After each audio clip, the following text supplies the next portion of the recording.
Welcome. We ain't afraid of no ghosts. This is your number one podcast for ghoulies and ghosties and long-legged beasties. Bringing you everything you need to know about things that go bump in the night and interviewing the personalities behind them. Make sure your doors and windows are locked. Now, here are your hosts, your ghost hosts, Scott and Julie.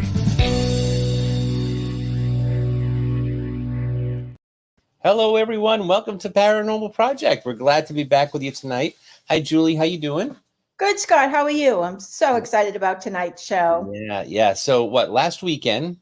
Was it last weekend? The weekend before? 2 weekends ago.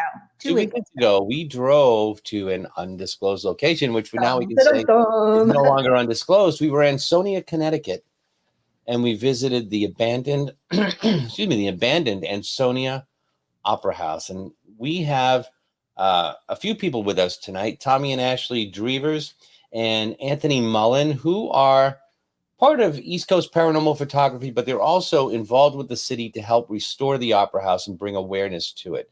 So they invited us down so that we could come and take a look at the Opera House and see all that it has to offer. And it is a beautiful, beautiful building. We're going to show you some photos tonight. And we're also going to show you some of the evidence we got. We did get some EVPs. We're not going to do a lot of video stuff because a lot of people listen to this on the radio and without the video, but we are going to do some EVPs. We got an incredible EVP we're going to share with you this evening as well. Right. So, and I want to shout out to Cindy Long, who's with us tonight in the audience there. She came down with us. There she is. Cindy, how are you? She came down and did the investigation with us, so we had a great time. We had a really good time.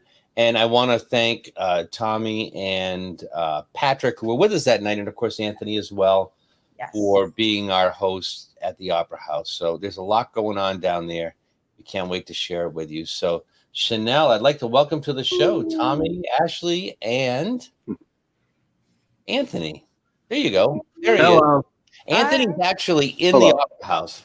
Now, we're standing about 4 feet from each other. I'm up on the second floor. My lighting's much better than his because mine's done through the magic of a green screen. But he's really there, and you never know what's going to happen when you're up in that. And we got a little Drevers. This is my daughter Ellie. Our daughter. Hi, Ellie. We got the whole family tonight. This is great. Yeah, that's awesome. Guys, how did you get involved with the Opera House? You could move to a location with a little more light. We can barely see you. Yeah, I'm down on the main floor. I'm going to try to move up.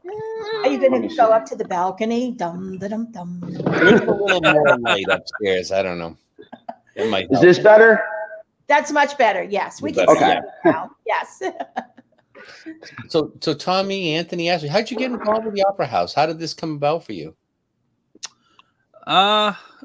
Anthony, you're the one who kind of told me that, we got the access to it. So I believe the owner, Walter, got in touch with Anthony, and then he came to me and is like, hey, come on down because we got access to this Opera House. We can get in, take pictures. But I think Anthony might have a little bit more of the background on how we got the access. Well, we do urban photography and stuff. So the city, there's a couple people in the city who like the photography we do. So they said that there's an opera house in Ansonia, which I never knew.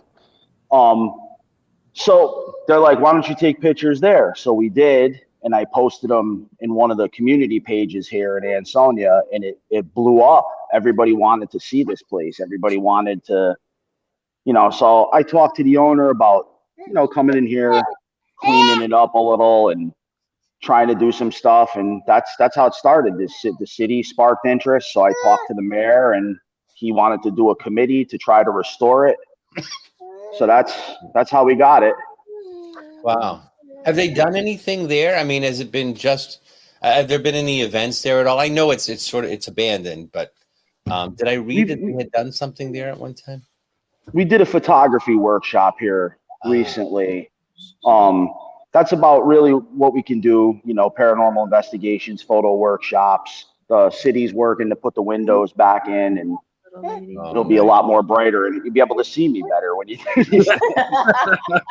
Now, one thing we noticed when we were there is that there's a train station. You know, I think you could reach out the window and shake hands with the engineer. I mean, it feels that way. Yeah, when the train's coming through. I don't know. I'm sure. I don't know how they ever did it as an opera house back in the 70s. Maybe the train station wasn't there, but yeah, train station. I mean, it's like it's going to come right through the opera house. It's right there. it's loud. It can get very loud, especially when you're trying to do like an investigation, you know, at night when you're trying to really get like the EVPs and everything, and you know, then you just hear a train going by and it can kind of mess everything up. But yeah, you know, yeah. I mean, you made it work. We did. It was a cool building. I mean, it was amazing. Amazing, but I wasn't singing. It might have actually come in handy if I'd been singing. So I don't know. I don't think so, Scott. I think that would have been it. I mean, the train would have drowned me out. It would have been great. What? So how did you were you two paranormal investigators before the Opera House? I mean, not so much. I mean, we did some investigations. At least I did. I don't know about Anthony. But I mean, I know I think I did maybe one or two before I was part of East Coast. But me and my wife, we focus more on the photography part of it, you know, because that's how we met, and that's just what we both, you know, we love to do. And I've been to countless places with Anthony, and we've gotten a bunch of paranormal activity at a bunch of places we've been to. But you know, I started picking up more on it once we started working at the Opera House. Right. Yeah. And how about you, Anthony? Did you investigate before the Opera House and before working with Tommy as a photographer? Yeah, I went to places here and there, like old cemeteries, a couple old places, and I mean, Tommy's more my paranormal guy than me. I'm more of a photographer. I like the paranormal stuff, and if I catch it, great. Usually when things get a little too out of, when things start rattling around in here, usually that's my cue to leave. But especially if it's like 3 a.m, I'm like, okay. That would be my cue to stay. Yeah. When you're by yourself here tonight, Anthony, you're alone tonight. I am here by myself. So we're so hoping, Anthony. Yes, I believe sundown is in about 10 minutes or so. So, you know. Well, I'm hoping I don't see a face behind me while I'm on this thing, because you might see my phone's around. Well, I'll tell you, we had some really fun things that, you know, fun, if you want to call them fun, but it was creepy. I mean, we had some very interesting things happen while we were there. And I will tell you that second floor, so the second floor under the Opera House. So underneath the Opera House, there's a hallway where there was a dentist office and a rehab and a bank. And we caught stuff in there almost as much, if not more, than we got up in the Opera House. And I hope, I'm not surprised, if we're able to come back, we'd love to spend some time on that level as well, because I think there's quite a bit in there. Yeah. Absolutely. I mean, it's, you know, you'll get your EVPs up on the Opera House level, but I mean, when we left the office, you know, you both went right into the dentist office and caught something almost immediately. Exactly. Immediately. So, I mean, and then on your way out, you know, you also caught something. On my way out, unfortunately, we don't have audio or video on it, so it's basically a personal experience. But Scott and Tommy were walking ahead of me, and Patrick was 3 steps above me on a platform. Cindy was still coming down the stairs. And as I walked past an open office door, out of the corner of my eye, I saw a full body man just walk into the bank office. Mm-hmm. And it took me probably a minute to realize, because at that point I stopped and I looked at Scott and Tommy and said, wait a minute, you guys are there. And I turned around and I said to Patrick, who was a couple of yards behind me on the platform on a stairway, did you leave there? And he said, no. And I said, okay, I just saw out of my peripheral vision a man walk right into that office. And then we realized that Patrick and I had gone into the office when we were going upstairs to the Opera House, left the office. I turned around and pulled the door closed and made sure that it was latched. And Patrick was standing behind me because we discussed this afterwards. He said, as a firefighter, he always would make sure all the doors were closed and latched. And the door had been wide open. So we did the usual debunking. We stomped in front of it. We walked up and down the stairs. It didn't open. It wouldn't open at all. So it was most definitely an experience. And I know that there was a man that walked straight into that office, but we have no evidence of it. Unfortunately not. But right. I mean, I'm not surprised that something like that would happen there. You know, I mean, especially, you know, what you would catch up on like the Opera House level. I mean, they'll follow you down onto that first level. Okay, that makes sense. What do you think is there? What do you think haunts the place and why? I mean, that little kid for sure. I mean, you know, it could be a multitude of things. You know, people who, maybe not even people who necessarily died there, but just people who were there, and it could just be their spirits. You know, so nothing necessarily evil, but you know, but I mean, definitely people who were there at one point.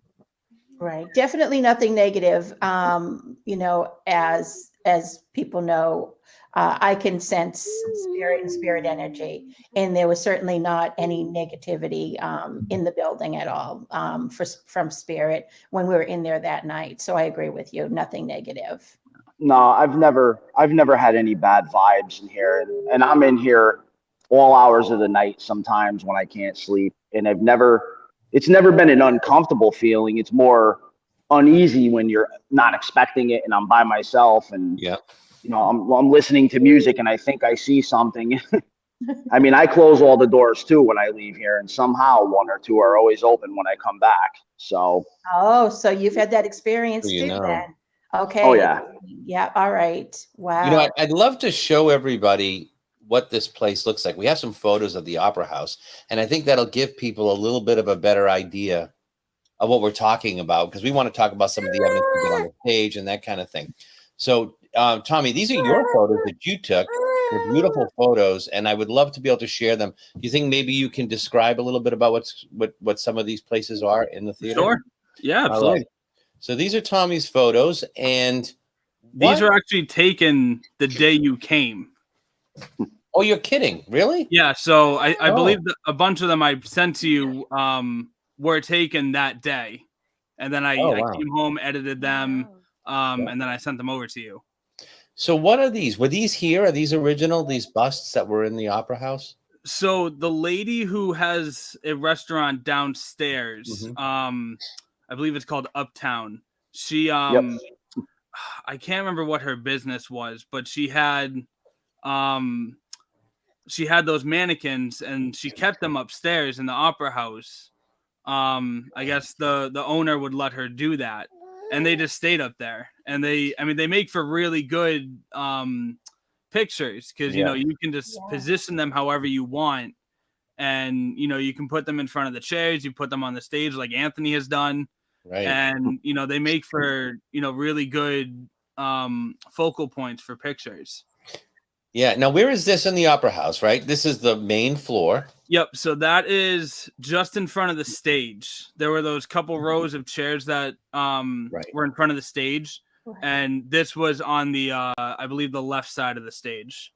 And this would have been, they would have had, I would assume, like, I don't know if those chairs that were there, the folding chairs, were original, but they would have had chairs filling that entire place, I guess, during a performance, I would think. Yeah, so those chairs are like all the chairs in there are original.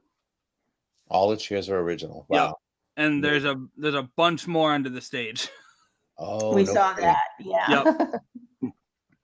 This is some more of that, and you can see the actual chairs on the right. Somebody had dressed one of the mannequins. Now you can also see a basketball hoop. I don't know what was the deal with that. Were they?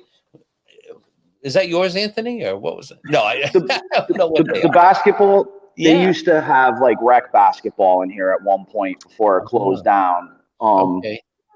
The basketball that's in here, I don't know where it is today, but it seems to move around.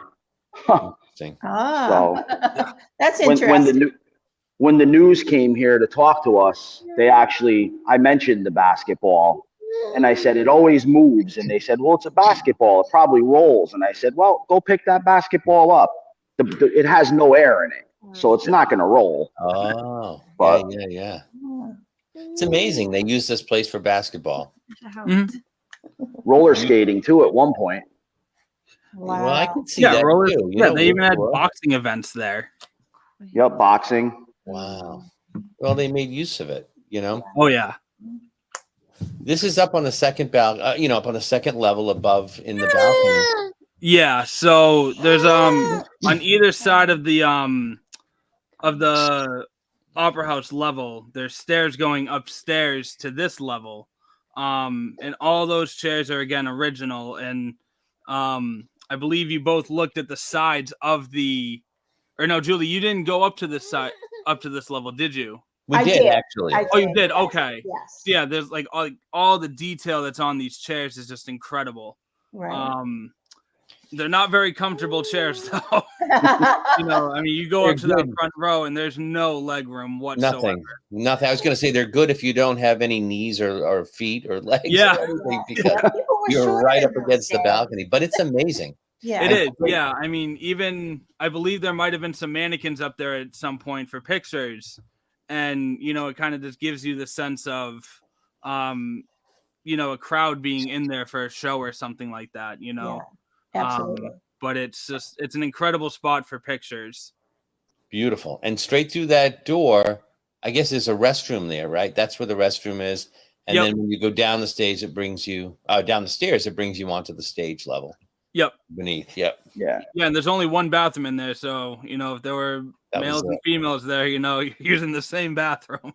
Can you imagine the line at Actually, like Fenway Park? I think the other side has one, Tommy. Oh, it does? Ah. Yeah, I think the other door off to this side up there where I'm pointing, where the door is shut, that's a bathroom too. I think that's a woman's room. Oh, I've only ever seen the one bathroom. Yeah, that would make sense, because I told Scott when we were in there, I said there was probably a women's bathroom on the other side, because in those days, men and women using the same bathroom just wouldn't, it just wouldn't be done. That makes more sense. No. I personally have only ever seen one bathroom, but there may be a second one up there. Anthony would probably know better than I would, because he's there more. This is also up on the upper balcony, kind of over a little bit. Yeah, so it kind of gives you an idea of how many seats were up there, like in a row, but still not a lot, but more of a sense of how many people could actually sit up there. And I've found pictures from when there were actually events there of seats down on the floor level, and it's just to the walls are chairs, and you could fit a decent amount of people in there back in the day. How structurally sound? Obviously we were up there and it was okay. I don't know if it would be structurally sound with as many people as it could fit up there now. Does it need a lot of work if you were to open the place up again? I'm sure. I'm in touch with the fire marshal. That's how we gauge what we're allowed to do in here as far as photo tours and everything else. There was a structural engineer that came through here. I can't remember the exact date, but it got a clean bill of health for the most part. They built this place when buildings were made to last. So, other than the occasional little bit of the ceiling coming down when the train rumbles by or something, it's pretty good shape. Right. Now the other side to the left of this, it was chained off. So I was assuming that there must have been some kind of, I don't know if it was the floor or the ceiling or something over there. It wasn't too. There's a little soft spot in the floor, so we chain off that area so nobody. Makes sense. It's a long way down. Yeah. Yeah. It's long enough. There it is. Now here's a good view of the stage from the balcony. Mm-hmm. And you know, Anthony, we were there, and now if you look at the stage, on the stage, very way up, I don't even think, I think it's beyond the height of the proscenium. I mean, it went way up. There was that little door, right, Julie? It was, yes, if you're looking at the photo, it was on the right-hand side, way up. And we were getting, you know, Scott and I both felt that there was a lot of energy on the stage. So I went up and stood on the stage and asked Spirit if it would touch my hands. And I didn't feel any touching of my hands when I was standing on the stage. But at one point, Cindy was with us. Cindy was taking photos, and she has some photos of what look like energy anomalies. We really have to look at them a lot better before we're going to show them to people and say we think it's something paranormal, because we're not sure. So we don't want to present it as possibly paranormal at this point. But as I was standing there asking for Spirit to touch me, I wasn't touched. So I said, well, then can you let us know if you're here? Make a noise or open a door. And that's when the little hatch door up on the right, if you're looking at the stage, right-hand side, all the way up, there's a little hatch door opened about, I would say, Tommy, about 3 inches. Yeah, I'd say 2 to 3 inches. 2 to 3 You know, inches. definitely noticeable, but it didn't like slam open. Right. But definitely noticeable. It made a noise. And it made a sound. I was just going to say, it made a sound. And we did catch that on audio, but it was sort of soft enough. You know, when it picked up, it wasn't really worth putting on. You can hear it if you listen to it. But I jumped because I was looking at it, not expecting it to really open. And when it did and made the sound, I think I said a bad word. I don't know. You might have, yeah. You might. That's why we're not showing you the tape because of that. Also, when we walked into the bottom floor of the Opera House itself, I believe Tommy, was I walking with you or with Patrick? I'm not really sure. I believe I was with Cindy. You might have been with Patrick. I was walking with Patrick, and I got that, you know, all investigators know that feeling walking through cobwebs. Yeah. And I stopped, and I got that feeling, and I stopped, and Patrick is taller than me. Well, anybody's taller than me. So I said and he was about 2 steps ahead of me. I said, Patrick, did you get the feeling like you just walked through cobwebs? Because I was thinking, you know, it probably was cobwebs. Mm-hmm. And he said, no. And he was directly in front of me. You know, I did the usual looking up, didn't see any cobwebs. So I think at that point I was touched as I walked into the main floor of the Opera House itself. Mm-hmm. But again, personal experience, you know, don't have anything to verify it other than how I felt. I can definitely tell you there's no cobwebs. So if you felt something, you definitely felt it, because I clean in here constantly. So it was very clean. I didn't see any cobwebs, but you know, we have to do our due diligence. But honestly, I'll tell you, my 15 years of being a paranormal investigator, I know I was touched by Spirit as I walked through that door. I know for a fact. I'm not surprised. Yeah. At all. There's another. Now, where is this? That's just at the bottom of the stage too. On the floor. Right. Yeah.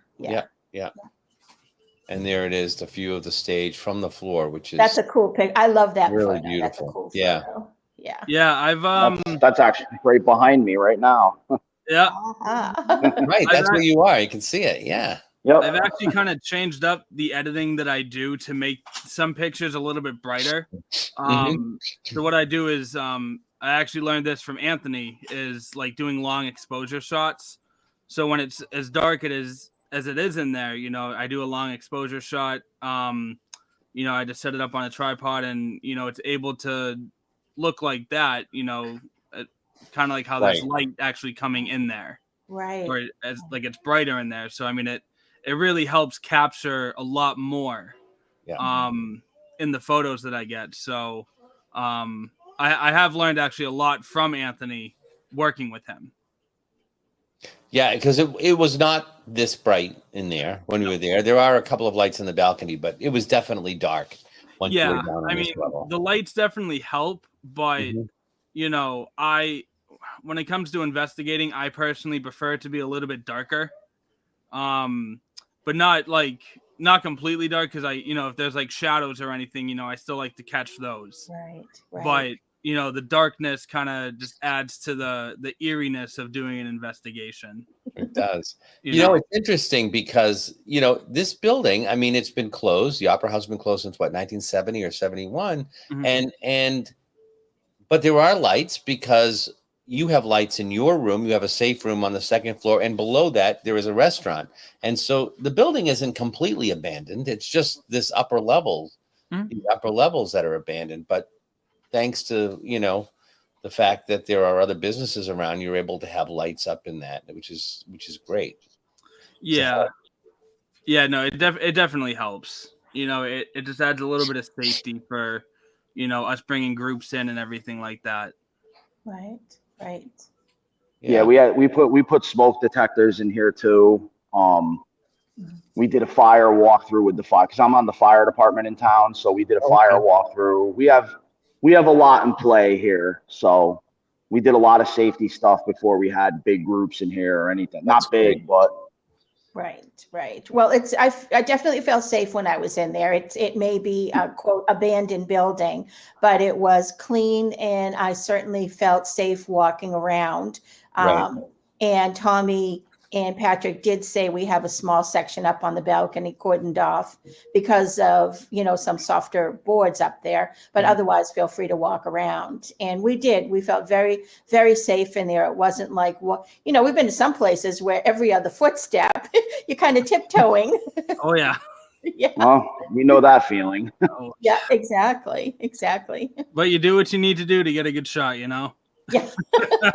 Or to get a good EVP. Yeah. Whatever, right? Yeah, it's true. It was in great shape. It was in good condition. And how long had it been since? So obviously you guys have been there, but had there been anyone else in that building in all those years, or was it I'm sure there has. Yeah. Well, I mean, not legally though, probably, right? No. Right. Yeah, I mean, there have been other photographers in there, legally or not, we don't know that, but other people have been in there, not a lot, but I mean, you look up Ansonia Opera House on Google and it brings you to a completely different opera house. Yes, it does. I noticed that. Yeah, so I mean, you can find pictures of it, but you gotta scroll through all the other ones first. Right. Because there's another one in Connecticut as well that's abandoned, right? Is that near you? It's probably 3 miles away from where we are right now. Oh, is that right? 3 miles. I didn't realize it was that close. That's why, because we were definitely Googling, I was looking for it. And like you say, the other one does come up quite a bit. So it's hard to find a lot of information on it. Yeah. I mean, and I've tried to do my research, when we first got access to Ansonia, and unfortunately there's just not a lot you can find at the library, so we have tried to reach out to the public to try and get, anything that they might have, whether it be, a program from a show or anything like that. But, there hasn't been too much. Recently, the mayor, who I do photography for the mayor, and he, he has a big interest in this project too. He has a show bill on his wall. Somebody, I guess, had found it. It's from a musical group in New York, and I believe it's from the 30s, if I wasn't mistaken. Wow. So he hung that up in his office at City Hall, and I think the plan is to probably scan those so we can get them out there, and because people like that kind of stuff. I know I used to buy that stuff all the time. Yeah. So Absolutely. And, people cleaning out grandma's attic or mom's attic, they're going to be finding things. And if you put it out there, that's what you're looking for. I think you'll be surprised at how many people are going to get in touch with you saying, I have this or I have that. I work with the Revere Historical Society. And I know that Brandon, who's now in charge there, said the same thing. They put it out there and they get so many calls when people saying, I found this or I found that. No one in the family wants it. Are you interested in having it in the museum? And they've accumulated quite a huge collection just from people donating from the family's attics. Yeah.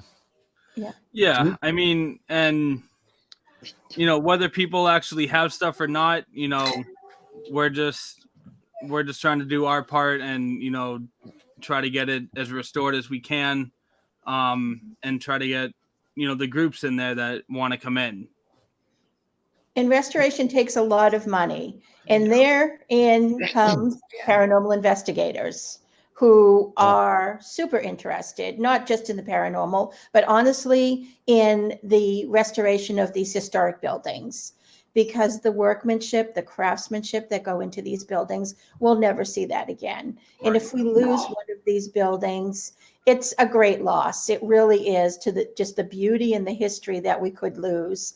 Mm-hmm. And I find, working and talking with other paranormal investigators, everyone is really committed to going in. And of course, we want to come in and investigate these places.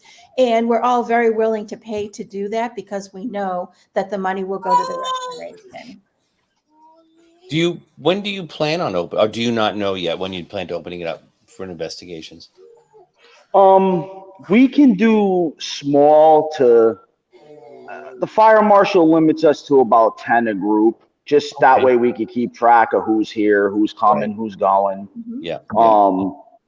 As long as we stay under that, we're allowed to have groups in here now. So I think as time goes on and there's more lighting and, more power in the building, we probably that number might go up. So if people are watching this, Anthony, and they say, wow, my group would love to go and investigate that, how will they be able to learn about the Opera House and when it might be available or what's going on there, with restoration and that kind of thing? We do have an Ansonia Opera House Facebook page. Mm-hmm. I watch the page and I try to keep track of the messages, and sometimes people will call the city and usually they forward the emails to me so I can get in touch with some of the people. I'm happy when people want to come here, and I know the owner's happy when people want to photograph the place, and it brings attention to town. And I try to do whatever I can to help this town. And it's even when people come here, I get the local businesses on board to give us deals on dinner afterwards if they want to hang out in town and just try to help the community, because we love the restaurants in town. Oh yeah, we had a good meal, and we went back after for dessert. It was great. Yeah, the restaurant across the street. We had dinner. The pizza place. Yeah. We had dinner, and then afterwards we went back for coffee and dessert because the waitress wanted to know what we may have found. So everyone was super friendly. It was just a wonderful place. So Scott, why don't we get people interested and excited? I think it's time maybe to play that. Yeah, let's do that. So let's set this up a little bit. Yes. The first one is just, it just blows me away. Is this EVP that we got? We had not even made it into the Opera House proper. We were in the, for lack of a better word, the safe room, your office, whatever it is. Now that's on the second floor. Opera House is on the third floor. We were getting ready to go and take the tour of the second floor, where there was the bank, the dentist office, and those other little businesses there. And when we left the safe house, you can hear somebody say, "What's the poppin' something?" Right? What's the poppin' baby? What's the poppin'? And oddly enough, it sounds like Julie, but that's not her. She wouldn't have said that. And what's even more ironic is right after that, the response comes from a little child, probably a little boy. And I called Julie up as I'm listening to, because it was right after I turned on the camera. And I said to Julie, I said, was there a child there? I was thinking, I didn't know if somebody had brought their child in, and I just, I knew there wasn't anybody else there. It's that clear. It's a Class A EVP. It's that clear. It felt like there was someone else in there with us. So I'm going to play that, and you can hear it. I'll play it a couple of times, but this is the first voice, "What's a poppin', baby?" or something. It's like they're talking to the little child, and you can hear the child respond. What's your poppin', baby? So, yeah, so like. Not too much. So a woman says, "What you poppin', baby?" And then the little sing-song voice, "Not too much." And I assure you, there were two women there, me and Cindy, and neither of us said that. And that, and there was no child there. I'll play it one more time. I would say, yeah. It's amazing. What you poppin', baby? So, yeah, so like.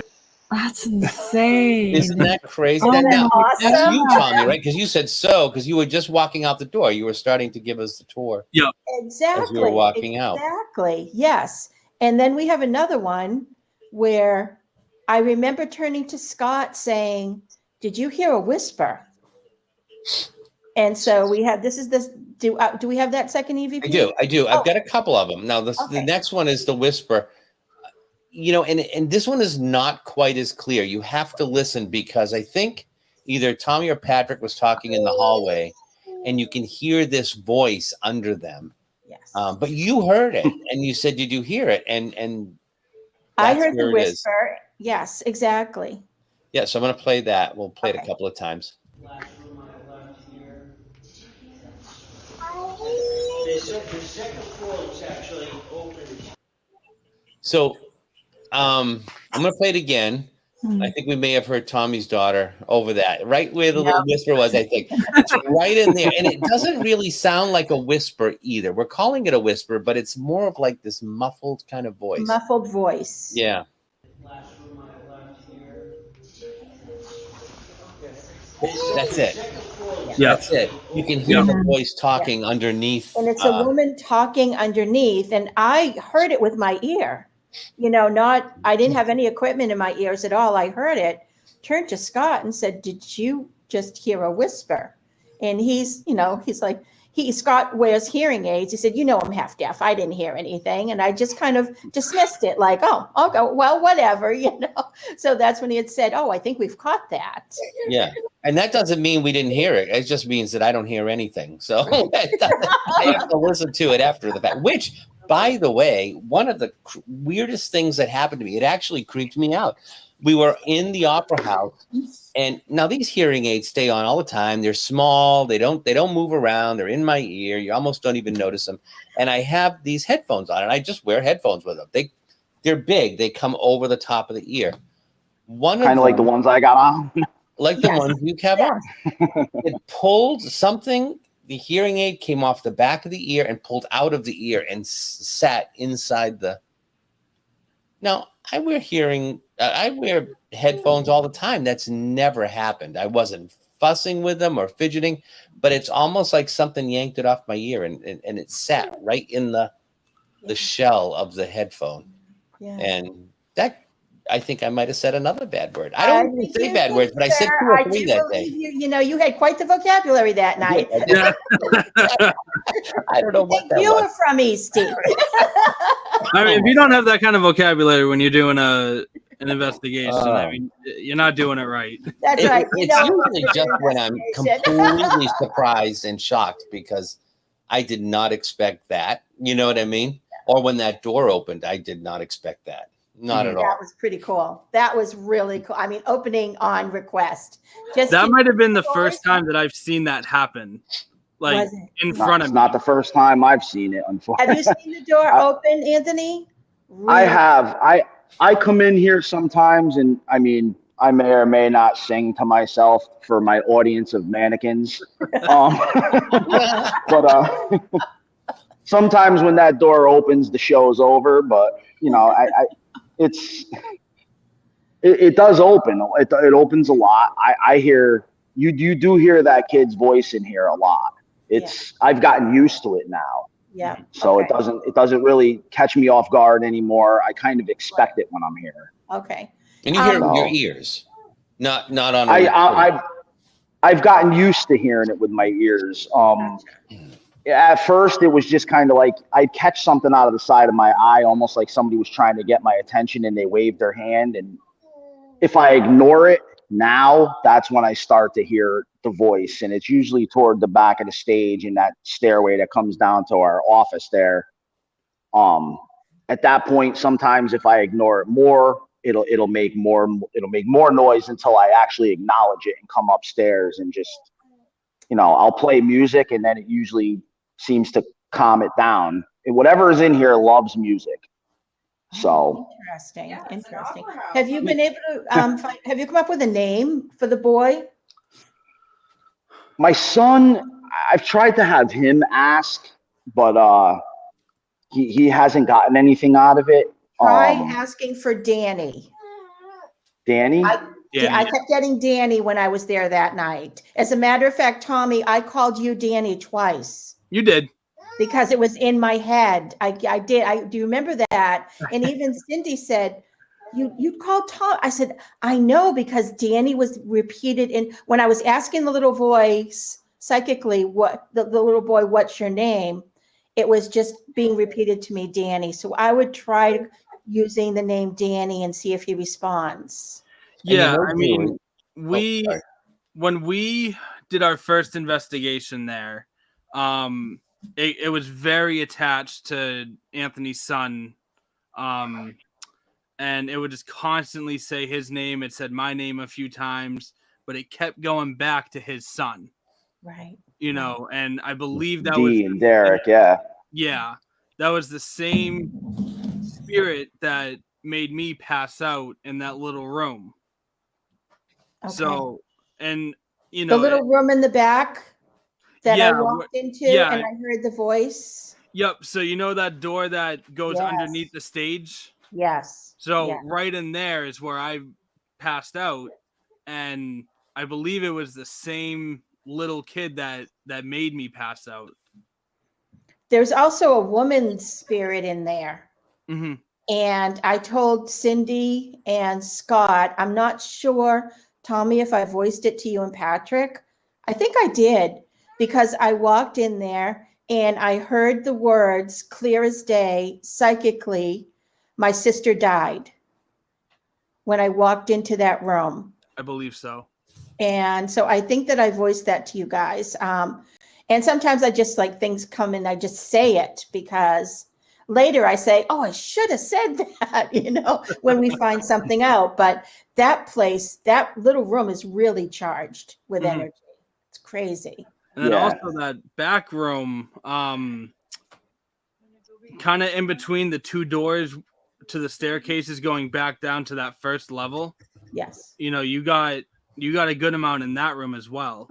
Yes, absolutely. It's really, there's some spots in the Opera House itself that are supercharged with energy. Like you said, the stage. The stage. As soon as I walked up there, you could just feel it. You could cut it with a knife. It was crazy.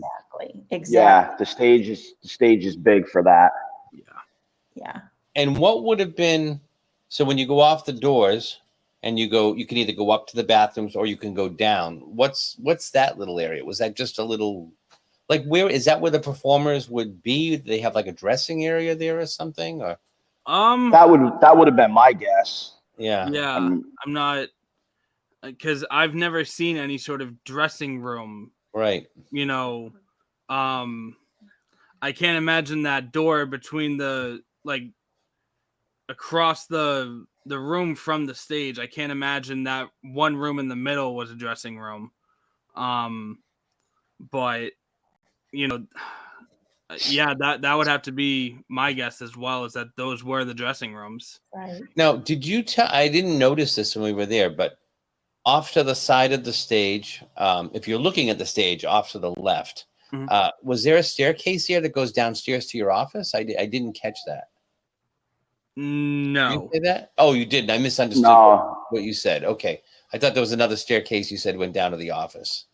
misunderstood. On the right, toward the back side of the building. You get disoriented when you're up here because you come in and then you go upstairs almost like a horseshoe. But the back side of the Opera House, the staircase. Yeah, that side has the staircase to go downstairs. The right side toward the front of the building goes under the stage. Mm-hmm. Which I don't go. No. I did not go down there. I did not go down There's too much dust under there. I'd have a sinus attack and die under there. And then you guys would be talking to me under here. So hey Anthony, if you're dead, can you say the word dead? All I'd be able to do is sneeze and cough for you. You get EVPs of him sneezing. Yeah.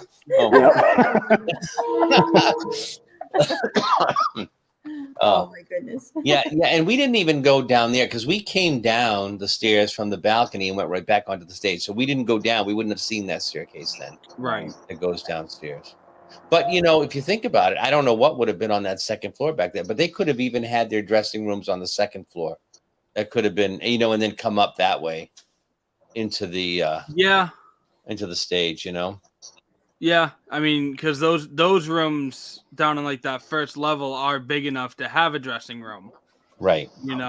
So maybe just for like an intermission type thing, that's where like to the right off the stage, that's maybe where they could have gone. But I think if there were dressing rooms, it would make more sense for them to be on that first floor, and then however they got up there, they got up there. Yeah, that would be my guess. I mean, because I was surprised there was no backstage really to speak of. Just the stage is there and that's it. So I wouldn't be surprised because of the staircase. That's probably where they went. Right. So what other types of things have you caught being there alone, Anthony? Anything there tonight? Have you heard anything while you've been sitting with us? Oh, the train's gone by twice. That you talk about. That's what I kept looking. That's falling on you. Every time you see me look over, it's usually because I hear the train or something out back. I haven't really heard anything yet tonight. It's still fairly early. Usually when I come in here, it's between 9 and 11. That's when it's really heavy in here. Or sometimes now too. I've come in here during the day and gotten stuff, but I don't know that it matters. So far. No, I don't think so either. Right. I agree. You were here at 6:00 and 6:30 you were getting stuff. Right. Yeah, it had to be like 6:30. When we were talking, Tommy, you were saying that one of the things that you were probably going to do is have people come in mid-afternoon to start doing investigations. Yeah, we kind of set it up around their schedule, when they're available, but we also try to get it so at least Anthony or Patrick are there, because that kind of, with them being firefighters, that's their fire watch. Right. So, if people wanted to do an investigation at 2 p.m, we'd try and make it work. But, most investigators would rather do it at night. Yes. So, But, if the 2 o'clock time frame works for people, we try to make it work. Yeah, exactly. I really don't think it would matter what time, because I'm sure any group will get something there. I agree, absolutely. And I'm just thinking of people that coming. We came from the Boston. I'm on the North Shore. Scott is a little further west. But it was a 2.5 hour drive. Right. So, which was, and we really appreciated you accommodating us, letting us go in there at 6:00 and hanging out for a couple of hours. Right. That worked perfectly for us because we had to drive 2.5 hours back just to get home that night, right. or basically get to our cars. Then some of us had another drive. Yeah. Right. So we have about 5 minutes left, which is, I always say this every week. I sound like a broken record, but it's the quickest hour of the week. What do you guys, people want to find out? They can find out. It's Ansonia Opera House on Facebook, right? Yep. Mm-hmm. Yeah. Is there a web page or anything, or is that that's sort of it right now? The contact is the Ansonia Opera House. Right. We also have, we have an email that people can use as well. If they wanted to just get directly to someone. Okay. It's just AnsoniaOperaHouse@gmail.com. AnsoniaOperaHouse@gmail.com. Yep. Perfect. So, I mean, me and Anthony both have the access to it, so people will be speaking to, either one of us. But usually if someone will reach out, me and him kind of talk, be like, hey, this person reached out, how do we want to kind of go along with this and set it up? So, but that's just one other way people can get in touch with us to set something up, whether it be an investigation or like a photo workshop. Photo workshops, I believe, are more done on Facebook. But people can still reach out with the email and, talk to one of us about setting something up. Do you charge people to take photos or anything like that? Is there any kind of a fee? Are you charging at this point? The photo workshops, there's usually, we did a photo workshop with another photography company, and they ran how they did it. Oh, okay. Last time. So we got a percentage of that for the use. And I mean, we're going to do it again going forward and try to, whatever we can get to help restore this and get this place up and running again. We do donations. Some of the photo workshops are set rates. And I mean, we got to sit down and figure all of that out. But yeah, I think that definitely a good idea to do that and figure out what you want to charge per person or per group. Because like you had said, you can at this point have up to 10 people. And honestly, being on, bigger investigations or going to open investigations where there's 20 or so people, it doesn't work. Less than 10 people is, I think, perfect. Yeah. In a place like this. Because it's so open, you hear every little thing. Exactly. Yeah. Yeah, exactly. So you get more than 10. You definitely do. And it's, your evidence is just going to be awash with people talking and whispering and things like that. And it's not going to be spirit, Right.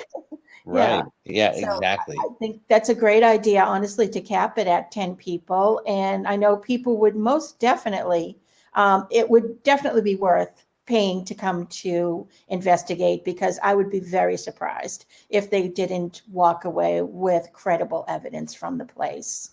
It's most definitely. Right. Oh, yeah. Yes. I mean, even just hearing Anthony in there. Yeah. Yeah. Yeah, you can hear the echo of my voice. There you go. Right. Well, it's probably built for that too. You think about it, it's built, for acoustics. Right. What do they want to use it for? Do you know what they want to use this building for if they were to restore it? Would they do shows there still, or would they do? I think they'd probably do shows, and entertainment venue, like indoor movies, stuff like that. One of the guys from the city who's hands-on with the project, John Marini, he's very into like horror movies and stuff like that. And this would be a perfect place to play something like that. So, I mean, there's endless options when it comes to places like this. Absolutely. Absolutely. Definitely. Yeah. Well, we definitely want to go back, right, Julie? Oh, absolutely. Oh, we'll have you back. Absolutely. We would We've love got to. a couple of others on our team that I think are. Yeah. I don't want to use the word jealous, but they would love. Barbara couldn't make it that night. She's our photographer. She couldn't make it that night. Yeah. So we definitely have 3 other people to tag along with us. And because, like I mentioned, that there's a door up on the balcony where we can open that up during the day to let all that natural light in. It makes it much better for pictures. Right. But then we want to close it to get the ghosties, Oh yeah, you gotta trap them in. That's it, exactly. Well, guys, it has been a pleasure having you on, and I can't thank you enough for inviting us and hosting us down. We really want all good things for you and for the Opera House. Go check them out, and you can find them on Facebook, Ansonia Opera House. Have a great week, everybody. Thanks for joining us. Thank you, guys. We'll be in touch. Stay. Thank you. We'll chat. And we'll see you next week. Okay. Thanks again. All right. Take care. You have been listening to The Paranormal Project with Scott Allen and Julie Finn. Be sure to subscribe so you don't miss the next episode. While you're there, leave us a rating and review so others can find out about the show. Stay haunted and go out there and explore the paranormal.